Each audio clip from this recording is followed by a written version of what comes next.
Look at that, streaming live and recording. It's like batting 1,000 today. Hi, everybody. How is everyone doing today? Hope you're having a wonderful day, wherever you are serving your quarantine.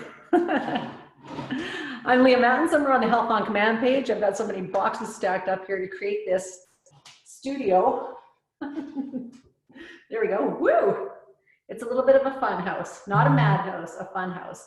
And so glad that you could all be here. So today, I'm going to talk about, hopefully that's not going to crash on the ground here. Just give me 1 second to get myself organized. There we go.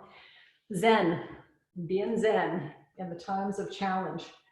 So I was struck most recently, once again, with all of the things going on in the world of people being laid off, and losing employment, very serious circumstances going on. And even though people are being assured that they're going to be let back to work, it's still a couple months of layoff is a long time in a lot of people's lives. And just the level of uncertainty right now around, kids going back to school, or will they go back to school? Medical facilities of doctors and nurses being in peril. People being encouraged to stay at home, but some people not really playing along and making it more difficult than it maybe needs to be for people to be well. And so we've got this real challenging time right now where it's calling on all of us really to be a leader in our own life, whether we own a business or we're a parent or we're a young person, or wherever we are at in whatever age and stage of life. And so I was thinking about what would be some important things that I learned as a result of actually going through this genetic challenge several years ago and knowing that I'm gene positive for Huntington's disease. And it's very similar to what I think people are going through now and maybe experiencing for the very first time in their lives. And that is a level of uncertainty that is unprecedented at any time in most people's history or knowledge or memory. And so it's not been since the early 1900s that there was a Spanish flu that went through that was this pandemic. And so I don't know if you guys know anyone that's alive that still had that world experience, but this is similar to that. The world wars that we've been through, World War I and World War II, so that's still 1945 when that ended. So there is some people who are still alive who remember those circumstances and the levels of uncertainty for the people who were fighting and the people who were coming back from war, exactly how they were neurologically not the same as when they went away. Their personalities sometimes changed. So there's all of this uncertainty that has happened as a result of the current economic reality in Alberta and in the world. With stock markets doing their woo, and now add on to that the pandemic. And so we really got an important time for leaders to go, how am I actually displaying my leadership abilities?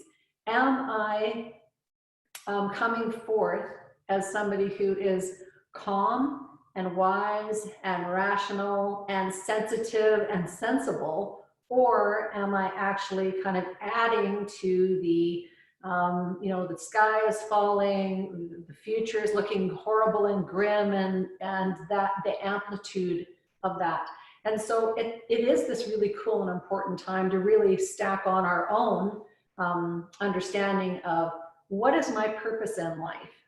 Personally, what's my purpose? And then can I blend that now at whatever age and stage you are at with what's the mindset required to actually develop my purpose?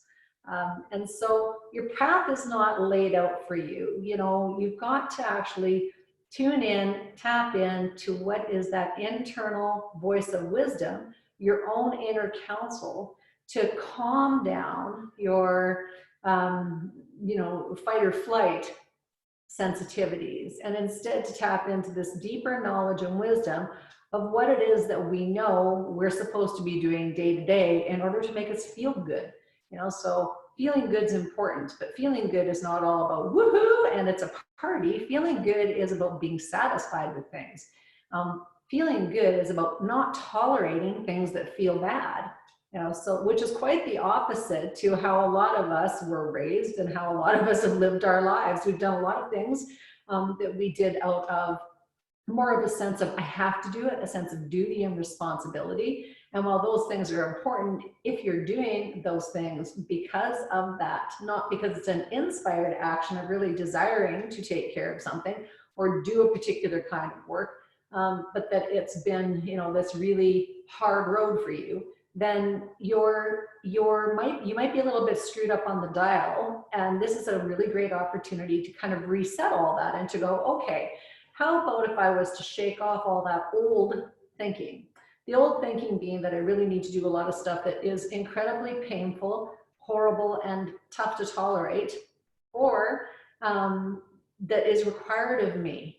And instead to be thinking, how do I actually look at the things that I'm doing in my life and get in alignment with that I love to do them, or that there's things that I really could look at letting go right now. And that's what great leaders do. That's what great leadership is understanding that there's every moment is a new moment to reset your purpose, re-identify what you really enjoy and what you really like. To understand what you don't like also, and to go, I don't want any more of that in my life. And then to be able to turn your little ship in the direction of what it is that you want to create.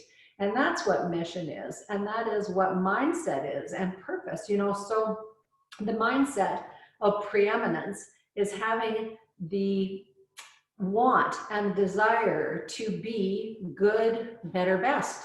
And to understand that we really don't ever get it done and we're really not ever getting things wrong. We're exploring a lot in life. And as we explore in life, we might find things that we really enjoy, that are really fulfilling, that we love to do, and that we feel that impetus to continue to do them and to continue to grow in that direction. And we chase that thing. So I'll give you an example. Yesterday, I was babysitting my grandsons, and they are out of school right now. And so I was helping my daughter and son-in-law out with this joy of babysitting, the little grandsers, they're so great. But one of the things I had said to the oldest one, who's like 5.5, I said, so what do you guys do around here? Because I mean, not that I don't play with them, I do. But every day, they look at things like it's new, like it's not boring, it's new. So we'd already done a few things. I said, so what is it you guys do around here? And without missing a beat, Isaac says, we stare. And I'm like, you what? I think, oh my God, this is like, I said, are you being hilarious? I'm like, is this the most boring thing in the world? Yeah, we stare. And so I said, so do you stare with a smile on your face, or do you kind of look frowny? And he was laying on the kitchen floor, moving himself around, and he finally kind of looked at me.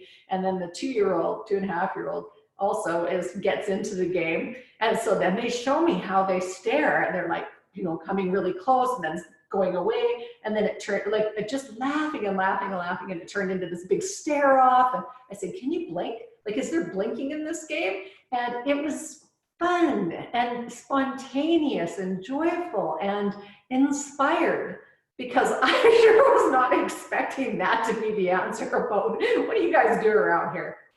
I thought, okay, soccer, let's go outside, grandma, whatever.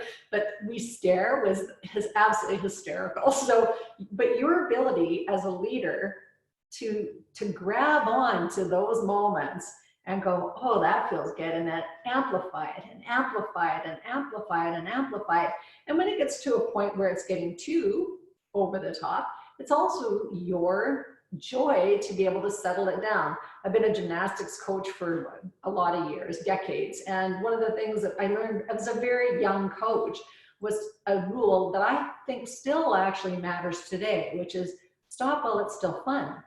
And sometimes we carry on and on and on and on with things, and we don't actually learn that other skill of amp it up and then bring it down, amp it up, bring it down, or, get joy filled and then center.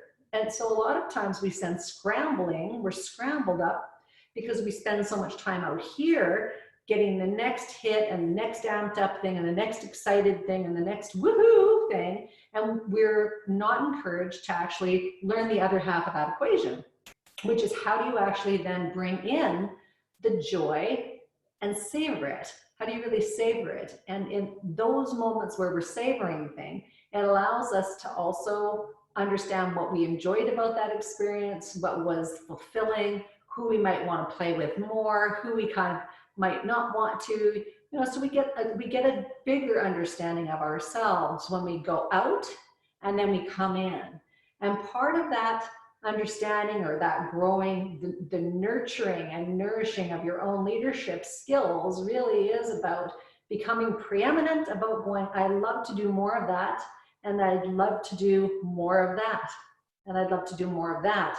And what you find is, as you're growing and glowing from doing more and more and more of what enlivens you, that all of the other stuff that people will say, well, push that away, put it away, don't hang out with that person, it just naturally stops happening because you're so busy doing those things that you love to do and that are nourishing and fulfilling and that are sensitive and smart and growing you in your wisdom, that more and more and more of those things come into your wheelhouse.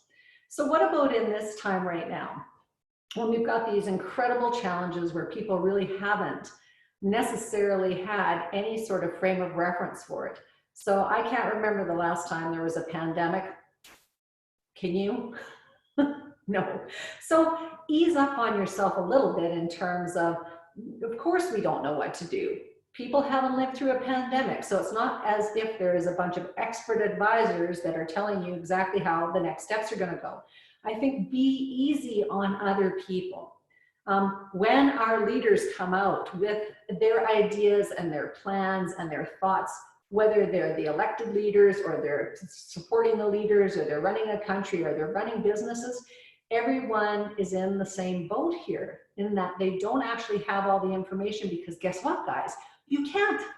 They're doing their best, they're taking their best shot, and of course they're serving themselves from a selfish position because we do. That's how we're wired. But that's why there's a whole bunch of us in the boat helping each other to be able to see all the sides and all the options and to make the best decision that we can collectively to move everyone forward. And that's also part of good leadership, is being able to consider that maybe you don't know what you don't know because you don't know it. But you can look to the other people who you see are wise or might have some wisdom in whatever area and listen to them. Okay? Listen to what they have to say, consider it, ask good questions. Having great questions really often determines the quality of your life. So when you're talking about mindset and pig-headed are not the same thing. Although sometimes we think that they are. And so I'm speaking from experience, experience in my own life and experience in our clients' lives. And it's part of our human nature is to be a little bit steadfast sometimes when it doesn't serve us. So really develop those leadership skills, call on yourself. How good a leader are you? What are the skills of leadership? How could I become a better leader? How could I become a better leader in my own life? If I was wearing a hat that said manager of Leah, how would I think I'm doing today? Right?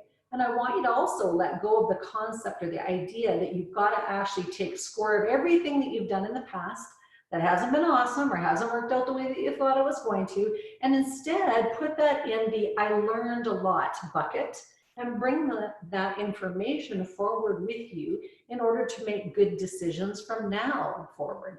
Better decisions, because we're always going to have times when we go, that didn't turn out the way that I wanted or the way I anticipated. In business recently, I'm sure many of you can totally relate to this. You've got great business ideas, you found a few investors, you've got things started cooking with cheese, and then all of a sudden the bottom fell out of the economy a few years ago here. People stopped investing, there was a lot more people that were nervous, and a lot of people lost their homes. There was a lot of serious real world repercussions that have been going on now for a few years. So that actually has started to be the story of a lot of people. And if there's a group of people that have a predominant belief, it's not hard to understand that that becomes the predominant belief in the fabric of the makeup of the world that you're living in. So it's important as a leader to nurture yourself with people who are positive, optimistic, smart, grounded, centered, sure-footed, and no, did they necessarily have everything figured out? No, absolutely not. I think people who are running multi-million dollar companies right now, who have gone, holy, didn't see that one coming. Didn't see that one coming at all. They have stretched themselves to their absolute breaking point. And now this latest thing, the coronavirus thing hits, and all of these other businesses now, it's like, have dried up and people are holding their breath. So as leaders, it's important to breathe and realize, understand that this is going to pass. There is a lot of discomfort. People don't like to lose their dignity. They don't like to lose their credibility. They don't want to lose their credit. They want the bank to still talk to them. They want their partner to still talk to them. They want all that to happen. And we are going to need an enormous amount of compassion in this world in order for people who are on the cusp to be able to come back with their dignity intact. Because there's a lot of good things cooking, a lot of transitions happening, a lot of people who had credit extended and they had full intentions of paying things back, full intentions. And because of this investor nervousness, the inability to distribute products and to sell them overseas right now, this worldwide global chain of parts that are required to build most things in the world now, that's what we have it set up like, a global supply chain. And so when your business has been relying on that global supply and then all of a sudden that all dries up, your creditors are still going, hey, you still got to pay. We still need you to pay. So there's this real stretch of time where there's going to need to be compassion because some people aren't going to have been able to pay. There is going to be, and not because of lack of intent. We don't live in a world. I think there's the thing too that we're having to figure out is who are actually fraudsters and who are actually people who are doing their absolute best to get their bills paid, to build their businesses, and then they all of a sudden have this new reality where I don't think, even though people in the government have the most brilliant plan, they really do desire, at least with their words, to try and help everybody and support everybody through all this credit and give opportunities, you know, for big business, small business to be okay.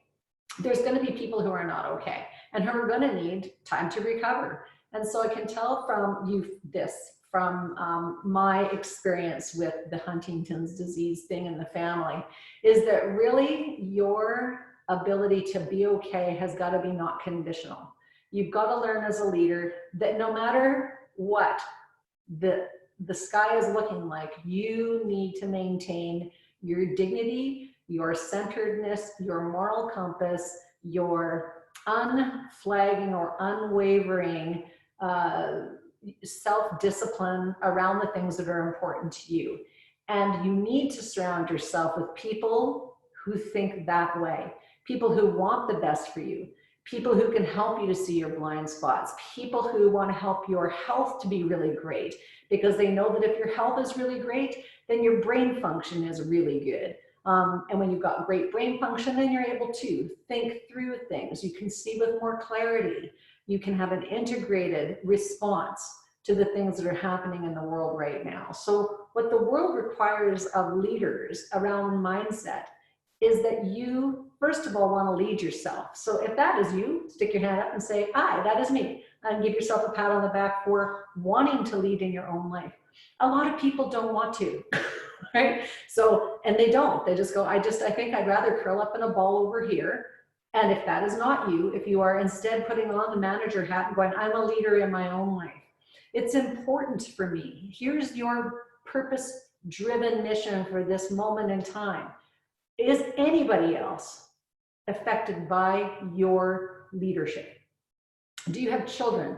Are you married? Do you have a business that is relying on you? Do you have community members? Are you a member of a church group, a choir, you know, a band, it doesn't matter what it is, but whatever you're a member of, stay connected with them, encourage each other to think good thinking thoughts, to be sensible, but also to be optimistic.